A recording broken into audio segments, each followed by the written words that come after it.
Hey, everybody, welcome back to the show. As always, it's your host, Stuart Cranes. We are back with another amazing guest for you, as always. But before I introduce her, please, y'all, be sure to like and subscribe and share this out with somebody. Even just one person goes a long, long way to supporting the shows, spreading the messages, the lessons learned here a bit further than they would go normally. Cost of admission is always free, so we ask that you please do your part in sharing this with somebody that you care about, that you want to make sure has the same aha moments that you enjoyed today as well. For this week, y'all, I want to actually reintroduce somebody to the show. She was on the podcast way back on episode 18 and has definitely had some pretty significant life experiences and is up to some pretty big things. Well, real talk, she's always been up to some big things, but up to some new and more exciting things than maybe she would have been otherwise. She has been a coach, an author, a podcaster, a speaker, and I am super excited to invite Deborah Atella back on the show. Deborah, thank you so much for being here tonight. Still, I'm so happy to be able to come back. This is so great. Thank you. Yeah, absolutely. And I wanted to kick this off. The last time we had you on, we talked a lot about career. We had that type of focus for the hmm conversation. You are launching a new podcast. It's called I Freaking Knew It. I'd love for you to get into a bit of the story and the genesis behind this new project. Sure. So I have always coached intuitively, and I don't really always talk about that. I do, aside from being a coach, I'm also a Reiki master. I do energy work with people. Some people come to me just for energy work. Some people come to me for coaching. Some people come to me for both. But I always coach intuitively, right? And intuition has been a humongous part of my life, my whole life. When I was a little kid, I would get in trouble for it all the time because I would speak things that I just knew and didn't know why I knew. And it wasn't always well received. So I kind of learned how to like shut my mouth, but still do my thing. But I had a situation happen where I was sick for the past couple years and I was feeling really terrible. And I intuitively knew that I was seriously ill and I couldn't get a doctor to listen to me. I am in my mid 50s and they kept blaming everything on menopause. You're in menopause, you're in menopause, you're in menopause, lose weight, you're in menopause. All of my blood work was great, listening to me breathe, physical exam, everything was great. I felt so unwell all the time. And this was going over like a 2-year span. And during that 2-year span, I had major life things going on. Um, we had sold our house that we lived in for almost Yeah. 22 years where we raised our kids, and we made the decision to sell our house and then like instantly went into empty mode, and it needed renovations, like crazy stuff, and we got it ready in 2 months and on the market and sold Wow. instantly. Yep. Wow. One kid had moved to New York. We moved him twice to different apartments. The youngest was in college, and my kids can never live in the same place more than a year in a row. Thank God that's all done now. And we were moving a kid in college a couple times. My sister relocated from Los Angeles, helped her move. I had a Mhm. grandbaby. I wrote a book. All these major life things were going on.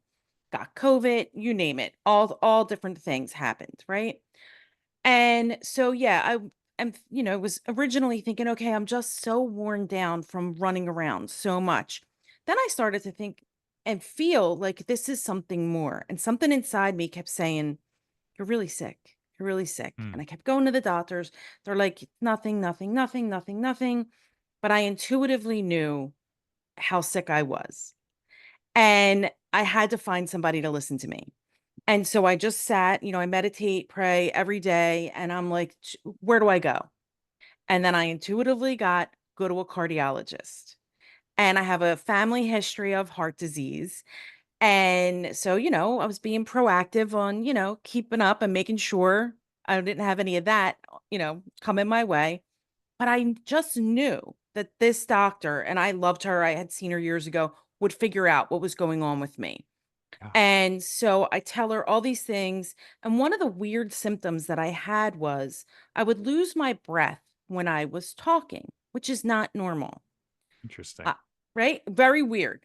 And I practice breath work and I'm very conscious of my breath. And this weird thing would happen. And I tell her this, and she's like, I don't like that. That's weird. Blah, blah, blah. She orders a test for my heart. It will show my lungs. Well, when she ordered the test for my heart that showed my lungs, I had a tumor on my lung. Oh, And right. And I was like, I knew it. I freaking knew it. Then it's instantly to a PET scan, to a biopsy, to having the lower lobe of my left lung removed because I had cancer on my lung. wow. Now, when they found the tumor, next to it were two eensy weensy teeny tiny nodules that were so tiny they couldn't be biopsied when they biopsied the tumor. The surgeon's like, that part, they're right next to the tumor. They're coming out. I really think they are nothing or maybe this type of tumor just starting out, you know, Mhm. of the bigger tumor that I had. They remove it, and I'm like, they're not. I know they're not. I know they're not. I know, like, I have all these different crazy cancers in me. They take it out. They take the lower lobe of my lung out, and they, of course, send everything out for pathology. And I had 3 different cancers on my lungs, too. Wow. Wow. And when they told me, the first thing I said was, I freaking knew it. I freaking knew it. So, thankfully, they didn't infiltrate my lung, they didn't get in my lymph because I couldn't let it go. I knew I was sick and I had to Yeah. figure it out. I had to find the right doctor. And because I did, I literally saved my life. Like my surgeon is like the head of thoracic surgery and he's like, "You saved your life. You Yeah. literally saved your own life because lung cancer usually isn't found until it's progressed." It was on my lung, not in my lung, so they don't even call it lung cancer. It's just I had these cancerous tumors Really? on my lung. Yep, because Wow. it didn't get in my lung. They just all sat on there. Wow. I know, I'm That's so incredible. lucky. It's incredible, and because they were able to catch it so early, I didn't need chemo, I didn't need radiation. They just took the lower lobe of my left lung out, which is a weird thing, right? And I need to be, scanned and followed. I go every 6 months for follow-up. But I freaking knew I was sick, and when I told the surgeon that I knew it, he's like, "I totally believe you. You're highly intuitive, and I believe everything you're saying." Because I kept saying to the pulmonologist, I when I got sent there after they found the tumor, like, "I feel this, this, this, and this." And he's like, "You would never feel that, ever. You would never feel that. The tumor's not big enough for you to feel that." And I'm like, "No, I feel it. I feel this, this, this, and this." I said, "I'm like the princess and the pea. I feel everything." And he totally blew me off. Needless to say, I changed doctors. I literally changed health systems. I went from one health system in Philadelphia to another one. Like that's Mhm. how much I changed doctors. And I ended up with the most amazing surgeon, and his staff was incredible. They took care of me. It was unbelievable. I met with him. I had surgery 2 weeks later. Then Wow. I had home health care. It was a horrible situation, but it Sure. was also, and it could have been so much worse, and they made it as good as they could make it. They Yeah. really did. So, as I was recovering from this, which I'm still, in recovery, but, Sure. so much better than I was, and I started to think about, like, okay, what path now do I wanna take? Because I had really had to back off of seeing clients. I was so wiped out from being sick. I really scaled back a lot and I really started to question what's my path now, which I had to read a couple chapters of my own book over again to help out with it. And I was spitballing ideas with my sister one day. And she's like, I don't know. You always just know stuff. Do something about knowing stuff. And I'm like, you're right. I freaking knew it. I freaking knew I had cancer, amongst other things in my life that I just knew. I want to hear other people's stories. I want to know what other people just freaking knew. And did they follow the knowing or not? Was it favorable or not? And I have had such a tremendous response to the call that I put out for guests for this. Mhm. People's stories are incredible. So it's been really great. And if you know when you're so aligned with something, how like light and good it feels. So as soon as I said it, and I was like, "Oh, I got that zing! Like, this is Yeah. it." And then I just went with it. Thank you so much for sharing all that. And obviously, we're very happy that you beat your cancer. It's in remission. First and foremost, thank you Well, for it's all sharing your gone. story. Like they just took it all out. There's no more. Yeah. Love it. That's Yep. amazing. Thank God. And I want to jump in on something you said. Like, Sure. obviously, this has become the nexus for, this podcast. I freaking knew it. All about people having these deep knowings where maybe they can't explain it, but they Hmm. just know something deep in their core. What do you feel like that is? Is it coming from energy? I know that you're an energy worker. You work with breath work, Reiki as some of your modalities. Is it God? Is it a higher power? Like, what is this knowing that people feel when they freaking know it? I believe it's God. Like dropping in, telling your higher self, which your higher self is God, Mhm. the highest version of you. And that's what I feel like. It's God telling you, giving you a message. And people get so messed up about it because it comes in your own voice. It's Mm, not like, I used to think in that whole like energy world, or, if I was going to get a message, this was years ago, I would think, it would be like cymbals crashing and like, a big dramatic announcement in like a deeper voice, a voice that was not mine, like, Deborah, listen to yeah, me. the Yes. clouds part, a ray of sunshine comes down. Yes, yes. Or like, Moses with the burning bush, like it's not like that. It's just your voice and it's strong, but it's soft. And your Yeah. intuition doesn't fight back. It just always remains it's strong, but it's soft and it's steady. It stays there. It doesn't ever alter what it's telling you when you ask it or when you're trying to figure something out. Yeah. Interesting. So I want to ask you this. Mhm. A lot of the people listening to this show have goals, have dreams, have aspirations, and I'm sure have had moments along their journey pursuing their goals, pursuing their dreams where they get that ping, they get that little internal like, "Oh, like maybe I'm meant to do this thing." Is there a way to tell the difference between like what's like a fleeting thought or fantasy versus this like deep knowing when you're getting this message from a higher power? Sure. So, like, if you sit and you ask yourself about it, the answer is not going to change if it's your intuition. Got it. It's like, I don't know, say it's, you got offered a new job, right? And it's like, should I take this job? And it's gonna be like yes or no. It's never gonna be like, well, maybe you kind of think, and then if you take it, you can get this much money, but you have this much, vacation time here, and that's not gonna transfer.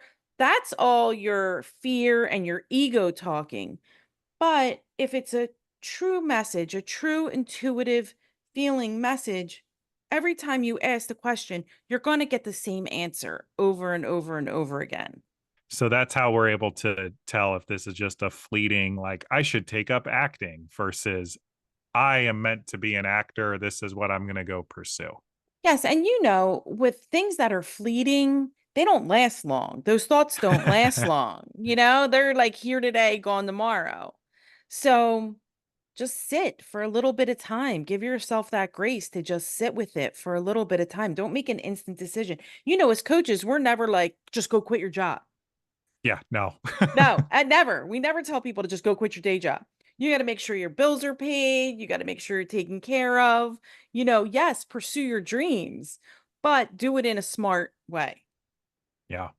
Yeah, Hmm. 100%. And I wanted to ask you that question because I feel like a lot of folks that I have met in my life are prone to living more of a life of whimsy where they say, "Oh, I got this gut feeling that I'm supposed to do this thing." And it's like a total 180 from whatever it is they're up to. And that's not saying that a total 180 is ever wrong. Like I've definitely Sure. done multiple of those and they've totally been the right choice. But when we make those choices over and over again and you're not actually going anywhere, you're kind of just staying put.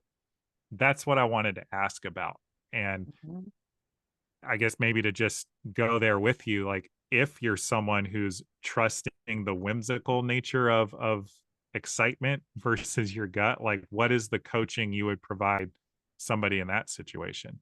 Well, first of all, look back at those choices. How did they work out? What happened with them? you know? Hmm. And what was happening when you were making those choices? And I am in no way a medical or mental health professional. I'm just somebody who's had a lot of trauma and had a lot of trauma therapy. Sure. So, when people have had a lot of trauma, it's very common when things are calm in their life, they're not used to not having chaos in their life. And so they do something to stir it up, right? Hmm. And so the calm can feel very boring and they're chasing the feeling of like excitement or newness or whatever. So know yourself. Are you Hmm. is that the kind of person that you are? Are you always chasing the next best thing or something exciting? Is it weird when stuff is good and calm for you? Maybe go get some therapy if you haven't and it is, and just look at how things have worked out for you, and Yeah. don't just, of course, follow your dreams. But when I always suggest to people, and I've written about it too, like shadow somebody. Don't just jump in. You get this idea that this is like a career or a job or whatever that you might like. Go shadow somebody who's doing that thing. Interview somebody. Ask to have a conversation with somebody who's doing that thing. Because ultimately, you might not really want to do that thing, or you might not understand all that goes into doing it. Yeah. I had a retail business for years, and I hated it. And that was a whole nother intuitive story. But people would always say, "Oh, I would love to have a store like this." I had a card and gift shop. "I would love this. I would love this." And I'm like, "You want to come and work a day? You want to see if this is really for you?" No, barely anyone would ever take me up on it. Hmm. Yeah. I feel like there's a lot of folks that like the idea of something more than they like the practice. Yes. Because when I was working in the sports industry, I would have kids, and when I say kids, I mean like late high school and college kids reach out to me all the time on LinkedIn. They'd find my email, they would hit me up, they would try to get information from me like, "Hey, can I get an internship or can I pick your brain? Can I come shadow you?" blah blah blah. And I would actually go as far as give my personal cell phone number to them. And I think I can count on one hand the number of people that actually took me up on it and it Hmm. actually went anywhere. And that's out of hundreds of emails and LinkedIn DMs. And, it goes back to that adage like talk is cheap, Hmm. you know? So it actually does behoove people to walk a mile in the shoes, as you're saying, of the people that you're looking up to, or just have what you feel like you want in this moment. What I found a lot is that what people want is a lifestyle that they think is attached to a certain job or career, right? They see that these people are doing this thing, and maybe they get to travel or they have time freedom, whatever, and they want this lifestyle that's attached to it, not actually the thing, Mhm. you know? Mhm. You could get that in a different way. I know I've quoted this several times on this show, but it's very lonely at the top for a lot of people. I know on Instagram it looks really sexy to be an entrepreneur and drive a Bugatti or a Maserati, but do you actually want to do what it would actually take to be able to afford a car like that? And the answer is probably no. You just want what you think being an entrepreneur or having a business is going to get you. So I want to pivot the conversation here a bit. You said it already. Intuition has been a big part of the coaching you've done for quite some time now. Mm-hmm. We've talked a little bit already about what intuition is, how to decipher like actual intuition versus like a fleeting feeling. How can people actually practice getting more tuned in to their intuition on a daily basis so that it can actually be a tool to serve them? First of all, being able to follow your intuition, you need to be able to trust yourself. So, are you trustworthy to yourself? Do you keep your word to yourself? Do you keep your promises to yourself? That's first and foremost. So if you're not the kind of person who trusts themselves, start doing things to trust yourself.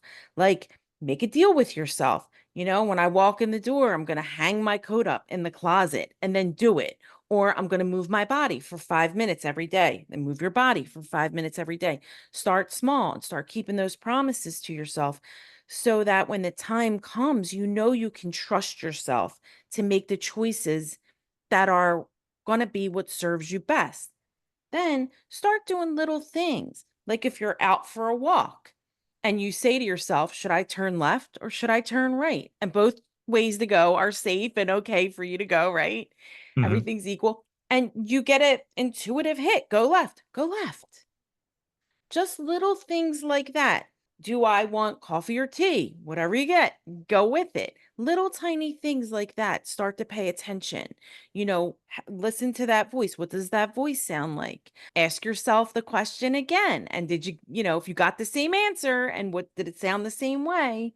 Because tuition doesn't yell at you. It's not like you have to listen to me. Listen to me right now. Like your fear does, right? Or your mhm, ego does. It'll just mhm. be like, go left, go left. So I'm hearing you say it's almost like undoing the autopilot that so many of us run on, so to speak. So if you, let's just say hypothetically, you walk home from work every day, you live in walking distance, instead of taking the same route as you do every single night, you decide to swing a left and go through the park because you can see the sunset a bit better and something's just telling you to do that.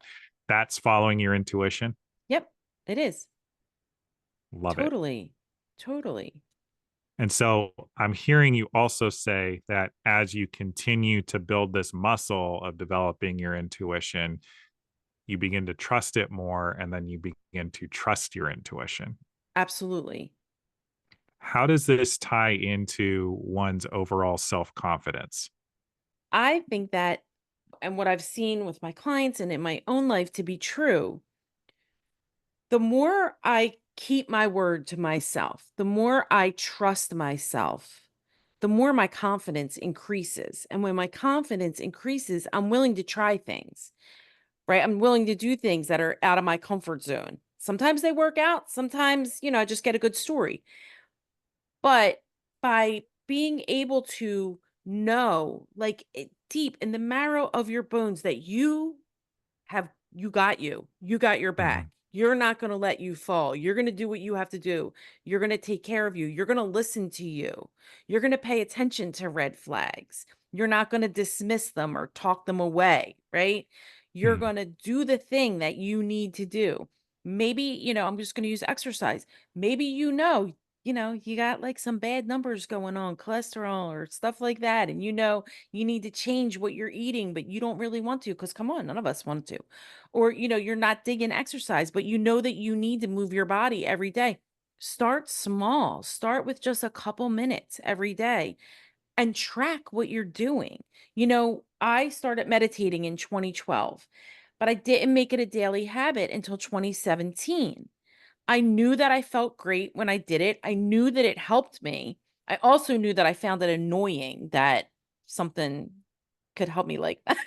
too, Mhm. because I didn't want to sit still. I was always going a mile a minute. But in 2017, I just intuitively knew that I needed to make it part of my daily life.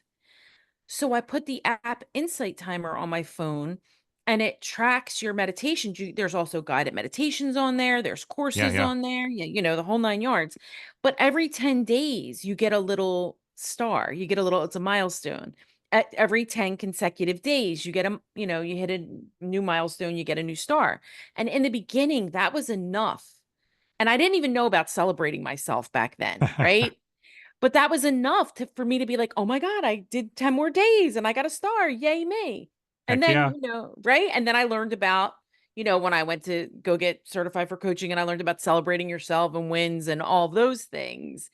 And, celebrate when you keep that promise to yourself, when you do the things you say you're going to do, and that celebration locks it in your body and it makes it easier for you to do stuff. It's so much easier to stay in motion once you're in motion, right? Keep that momentum going than to start all over again. So just Yeah. little tiny, little tiny baby steps every day. Absolutely, and I'm positive we actually talked about this a bit the last time I'm you were on the sure. show, Yeah. and I just wanna double down on it again because it is so important, like, folks, it actually does matter a lot that you celebrate yourself every step of the way, and it's why, your favorite app, whether it's a game or whatever, is going to ping you or notify you, or it's going to put a heart on whatever Mhm. it is that you're measuring because it's trying to incentivize the behavior that it wants you to create. Obviously, I hope that you're spending time on apps that are actually supporting you and intended to further you, but those little wins actually change how you look at yourself in the mirror. And no, they're not overnight. It's not like, you flip the switch or wave a magic wand and you become the person of your dreams. But if you're just 1% better every day and you Mhm. acknowledge yourself for taking those actions each and every day, you can look back in a month, in 3 months, and 6 months, and a year, and be proud of who you are and what you've created because it's going to be totally different from the version of you that's listening to this right now, if you choose it. Absolutely. And by creating habits, right? They see you through the days you really don't feel like doing the thing, Mhm. right? You can't rely on Yeah. motivation. Motivation wanes, right? If Mhm. you want to make a change, you got to lock that in your system.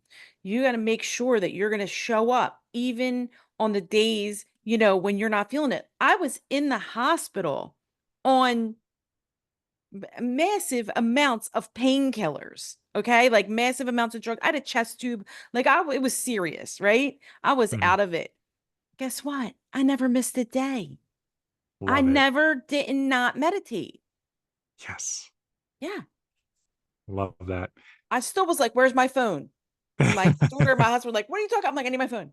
I gotta meditate. And they're like, oh my God. Meanwhile, I was just hallucinating and asking them if certain things were in the room. And they're like, that's not even a thing, mom. That's not even like a real thing. And I'm like, well, that's all right. I need my phone. Now I'm gonna meditate.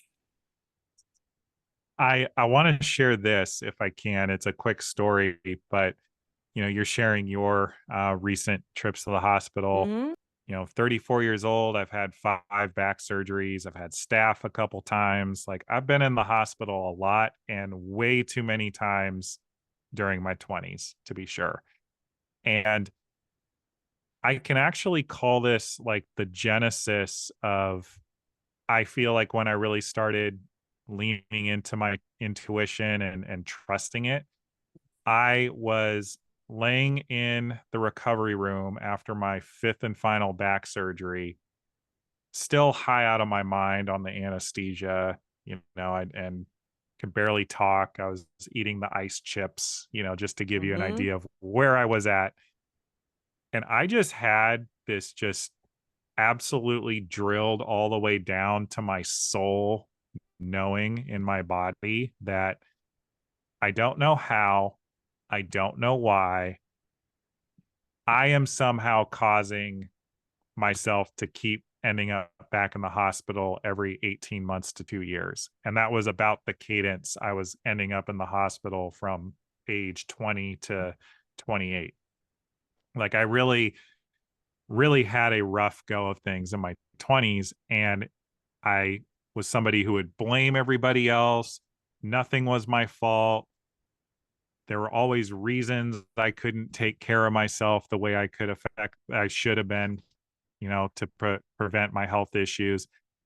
And just in that moment, just hit me across the head. And it was just clear as day. I don't know how or why I'm the problem. I just know I'm the problem. And I am committed, like no shit, to never ending up back here. And, knock on wood, but that was 6 years ago and I haven't been back since. And I'm actually, I could lose a little bit of weight, but I'm in the best physical shape I've been in since high school varsity basketball. But I credit trusting my gut, trusting my intuition, because I had a moment where I freaking knew it. And I continued to build upon that over and over again by just choosing things each and every day that were going to keep me moving in the direction of never ending up back in the hospital. That's So powerful. thank you. That's really powerful. Thank you. Yeah. Yeah. And I think it's interesting how, your big intuitive moment that is launching this podcast was from, you know, a series of moments, it sounds like, where you just knew that there was something bigger, there was something deeper wrong with you and your health. And for me, it came in just this like lightning bolt moment. Do you find in the work that you do or in the experience of your clients that one is more likely to occur than the other, whether it comes on over time or if there's more of that like lightning in a bottle moment like I experienced? Or at me coaching them or them their experience. Either way. So sometimes when I work with somebody, I will just intuitively pick something up right away. Sometimes it takes, a little bit of work with them and I can see and feel a little, I need a little bit of time. For a lot of times with clients, they know. They just know, but they're scared and they need somebody to help them give themselves permission. Yeah. So what does They that already know. And that's why they sought out help because they mm, had this thing that they couldn't let go, right? mhm. And they just need somebody to, a lot of times, people are looking for us to tell them what to do and we don't do that. That's Nope. not what coaching is, right? But, we can help them bring the light what they already know, bring it out, help them develop it, help them, make the plan and then stick to the thing and hold them accountable and all that, good fun juicy stuff. So I would say a lot of clients already know. They're just scared, which I don't think it hit them like boom. It was more over time, Sure. because, a lot of people come to us, they want to make changes in their careers or their relationships. But, sometimes you do. Like I've had instances in my life where I've gotten like an instant hit of intuition and then followed it. I've also gotten instant hits of intuition and didn't follow it. Have you ever had one where you didn't follow it and you came back to regret it later? So I wouldn't say that I regret this, but I knew that we shouldn't buy the business that we bought, my husband and I. I Interesting. kept getting that every time I would ask myself, should I do this? Should we do this? The answer was no. Mm. And then I would go into, well, if I do this, this, and this, and if I try this, this, and this, and if we don't do this, this, and this, and then I would argue with myself. But when I would stop and ask the question again, should we do this? The answer never changed. It was always no. And I didn't listen to it. And I Mhm. didn't, back then, I totally was, not. how I am today. Right? Like I hadn't had any energy work at that point. I hadn't had any coaching at that point. Sure. Those things were all kind of foreign to me. And when I had the business, we're in it and I knew it wasn't the right thing. I knew all these other, external things. I knew there were lies and theft and all these other things. But when I was in it, I got an intuitive hit. You need to learn how to meditate. And I Ooh. instantly was like, "Oh my god, I need to learn how to meditate." And I found someone that I, could meditate with, and that was my first experiences with meditating and energy work, which then led to, years of meditating with other people and then learning how to do it, learning to do it myself, going to get energy work, learning energy work myself, being in the right rooms with the right people. And so that me not following my intuition, knowing that that was gonna be a financial and physical and spiritual nightmare having that store, was also the catalyst for the life that I have now. So I can't regret that I didn't listen because it led to something so much better. I lost a whole lot of freaking money, but I can always make money. I can't buy back time. Yeah. So Oh, we let the business go when our lease was up, knowing we were gonna like incur this huge amount of debt because we weren't staying open. But I can't buy time, and I was losing time with my kids. And yeah. my husband and I were losing time together. And so we made that choice. And honestly, I would do the same exact thing all over again because it brought me to right here. Yeah. So Mhm. here's a question. It might be a little philosophical, but I'd love your thoughts on this. So you made the choice, you went Mhm. against your intuition, you made the choice, and then you decided to part ways. And you're saying you do it all over again. Is that entire thing you feel like God's plan for you Yep. and your family? Honestly, I do because I needed to learn the difference between intuition and fear for the work that I do now. And I I love needed that. such a dramatic example. Yeah. It Oh, was so dramatic, right? But I couldn't miss it. And one of my prayers every day is, thank you for putting me in the right place at the right time with the right people all the time. Never let me miss a trick. Make things so obvious or big that I can't miss them, right? yeah. Well, hello, I couldn't miss that.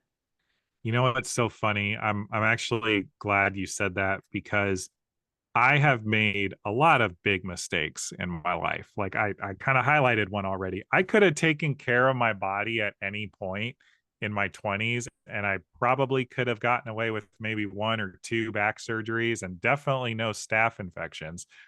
But I also know that I needed to go through all of it to be the person and the coach and the husband and the father that I am today. Mhm. And, that includes other issues like, getting massively into debt and then like losing friendships and losing relationships that I thought, with the person who I thought was the one at the time and all of that heartbreak and all of that. And, I don't want to do it again, but I also wouldn't choose it any other way because it has me where I am now Yep.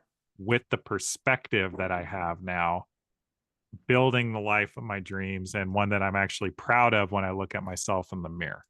So that's it, right? Having that perspective because people go through things and they never stop to like look at how far they've Yes. come or what's changed or any of it, right? And Yes. so it's kind of a waste when they Yes. don't do that, right? Agreed. Yeah. So I also, want to say intuitively, if somebody's creepy, right? And Yes. people discount that, right? And I always have taught my kids if it feels creepy, it is creepy. We're somewhere and somebody creeps you out. Oh, it's all you got to tell me. It's creepy and we're out. Yep. And so I've also had times that I didn't listen to that when Oh I was no. younger. right? Yeah. And that, that's not good. So, really, from a safety standpoint, feel into, if somebody creeps you out, you got to just be out. Hmm. Don't, don't worry about your manners. Women are taught, especially, girls, be polite. No, you don't have to be polite. If something No. creeps you out, it's creepy and get out and don't make excuses, right? I don't care, how good looking somebody is or how much money they have or whatever your thing is, right? Hmm. If you get that creep feeling, get out. And that's in Yeah. a, I've had it in a work situation where you're creeped out and you know that it's not right and things aren't right. Start making those steps to get out. Yeah. How can you make your exit, right? Yeah. I thankfully have not had to deal with that specifically, and I Mhm. understand the privilege that I have in our society as a man, but I have had a lot of encounters with people where I've just known in my gut that this is Mhm. not somebody I want to be around. When I was with the Yankees, I had a season ticket holder, and I just knew looking in his eyes this was not an okay person. And Mhm. sure enough, when I left, he ended up, being passed off to another colleague of mine, and he ended up causing huge problems and like trying to like physically harm, my former colleague over, some tickets to a baseball game. You know what I mean? And I think that, to your point, we are told to give people the benefit of the doubt Yes. more often than we should. 100%. And, you know, especially young girls, you're taught, "Oh, if that boy's picking on you, he likes you." Bullshit. No, absolutely not. No, no. Like I literally was told that my whole life growing up. Oh, they like you. No, that's gross. That's not Mhm. true. And I never taught my kids that, and we are totally certain things happen. And if you get that feeling like it makes you nervous or it makes you sick or you just like your skin crawls, you get goosebumps, whatever it is, it's not Mhm. good. And don't follow that. I mean, don't Yeah. follow that person. Follow the feeling and get away. I want to ask you this Mhm. because I feel like it's a related topic. So we're talking about trusting your intuition. What about gaslighting? So it's very easy for someone to say, like, hey, I just know this thing, or I have a really bad feeling about this person or this place. And then it's, I think, a knee jerk reaction almost for people to be like, no, you don't. It's all in your head, like, or something of the like. Where is that place where you push back when you're having a strong hit intuitively? So that goes back to trusting yourself so that you can trust your intuition, that you're not seeking the validation from somebody else. Like, what you saw or what happened. And somebody who's trying to gaslight you or is gaslighting you is, trying to make you think differently.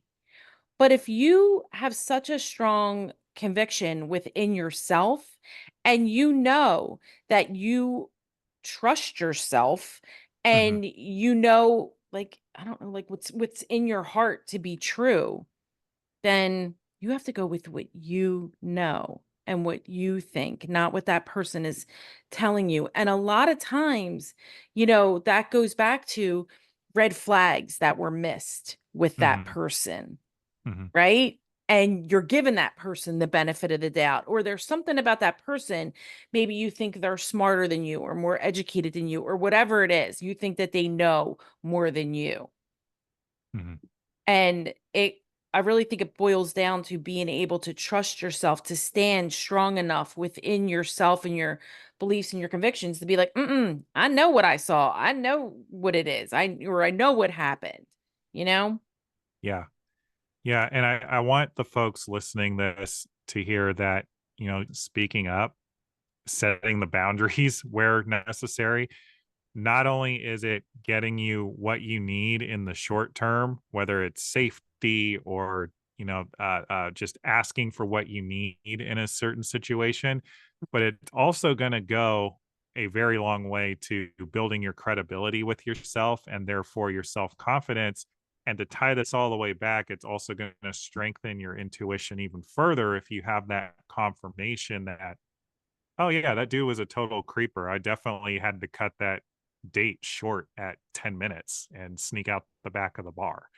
Like, or whatever the case may be. Don't go down that alleyway with your friends. Take another route home. Yes, 100%. Oh, so, so good. Deborah, I know that we've been all over the map in terms of intuition and all that it can do. What do you want to leave the listeners with in terms of trusting their intuition and really just begin practicing that for themselves in their own lives? That they know deep inside what's good and right for them. And start practicing, keeping your promises to yourself, build your confidence, practice with your intuition. Should I go left or right? Do I want super salad?